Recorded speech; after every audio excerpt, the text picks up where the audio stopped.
Did y'all know that Jeffrey Epstein was trying to make a baby farm on his Zorro Ranch in Nevada? I think I know why, but check it out.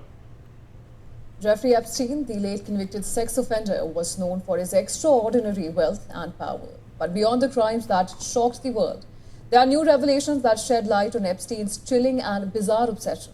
They are even more disturbing and unreal. Well, reports suggest that Epstein was fascinated by transhumanism.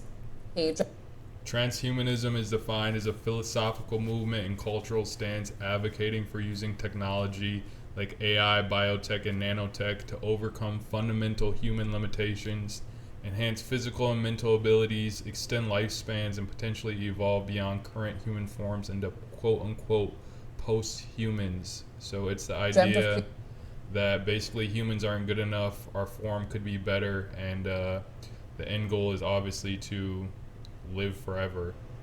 It's what a lot of these tech people are into. creating a so-called super race of humans using his own DNA. Not a super race of humans, a gang of little Jeffrey Epsteins.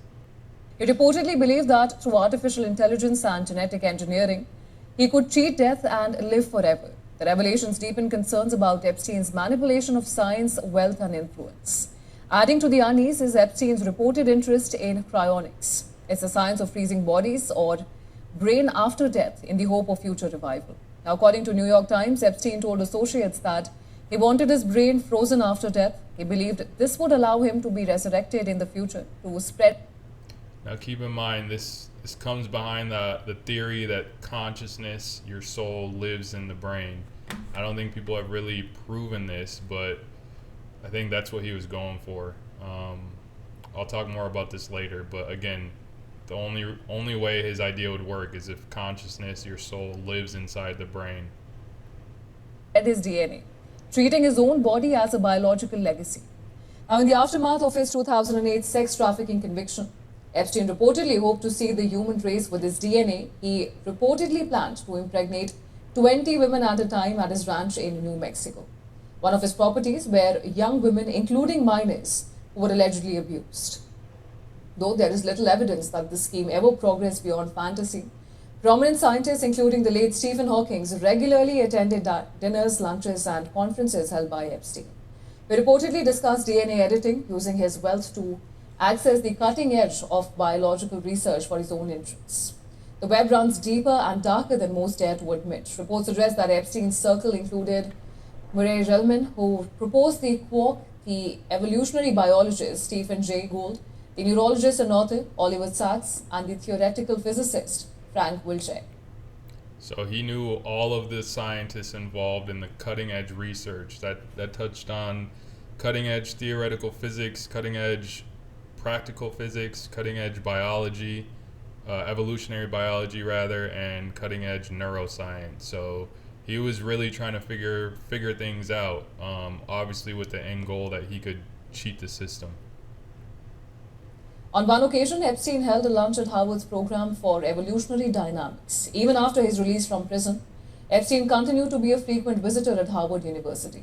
Between 2010 and 2018, Epstein went to the program for evolutionary dynamic officers for more than 40 times.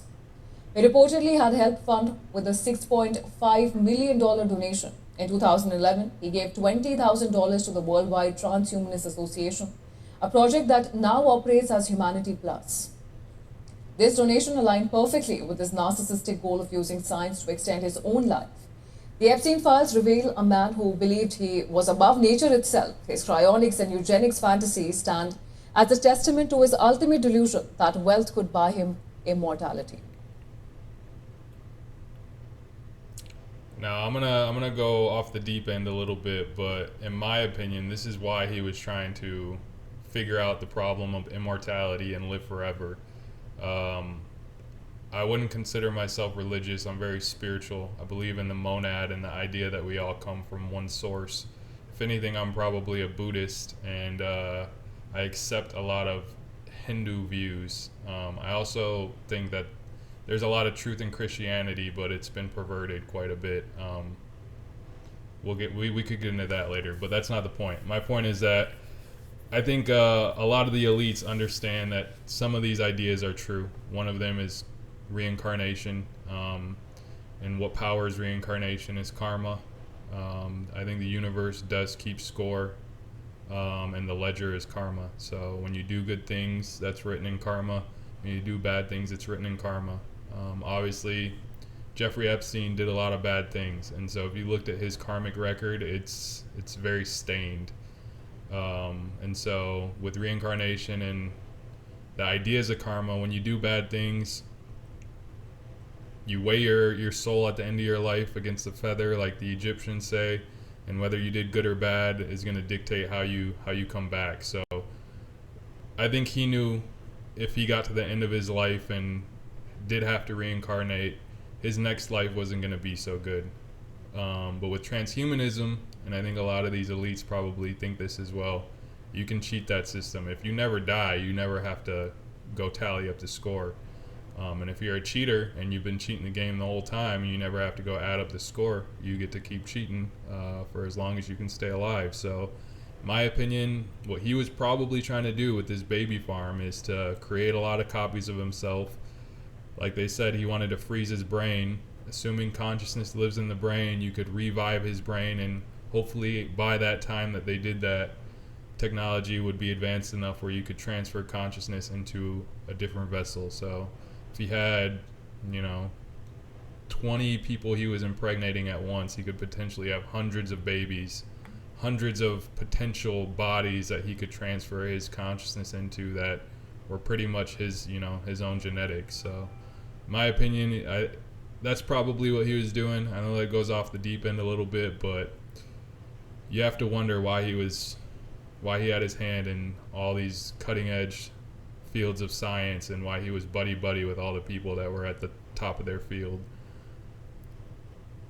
I think the rabbit hole goes deep, and when you go deep enough, things start getting strange, but that's my opinion.